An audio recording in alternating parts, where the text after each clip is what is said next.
अस्सलाम वालेकुम। बच्चों की तरबियत साजी के हवाले से ये हमारी दूसरी वीडियो है और इस वीडियो में हम डिस्कस करेंगे कि बच्चों को बड़ों का अदब कैसे सिखाया जाए। देखिए, ये हम घर से शुरू करते हैं।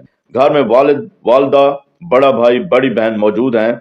हमने बच्चों को सिखाना है कि आप बैठे हों और कोई बड़ा आ जाए तो उसके लिए खड़े हो जाना है और उसके लिए जगह छोड़ देनी है। और दूसरी बात यह है कि बड़ों के सामने ऊंची आवाज में बात नहीं की जाती, शाइस्तगी और आहिस्ता से बात करनी है। इसी तरह स्कूल में टीचर हैं, रिश्तेदारों में जो बुजुर्ग हैं, चाचा हैं, मामा हैं, कोई भी हैं, रिश्तेदारों के अलावा गली मोहल्ले में कोई भी आपको बुजुर्ग मिलता है, उसकी मदद करनी है और उसके लिए आसानी पैदा करनी है।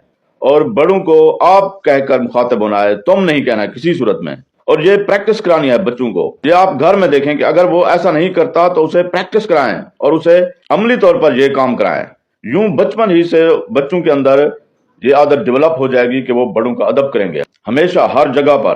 तो ये छोटी छोटी आदतें अपने बच्चों में बचपन ही से डेवलप हमने करनी है। ये हमारी बच्चों की किरदार साजी की सीरीज है, दूसरी वीडियो है। इंशाल्लाह ऐसी 100 आदतें हमने बच्चों में डेवलप करनी है। इसके लिए हमारे चैनल को सब्सक्राइब कर लें, हमारे पेज को फॉलो कर लें। अस्सलाम वालेकुम वरहमतुल्लाहि वबरकातुहू।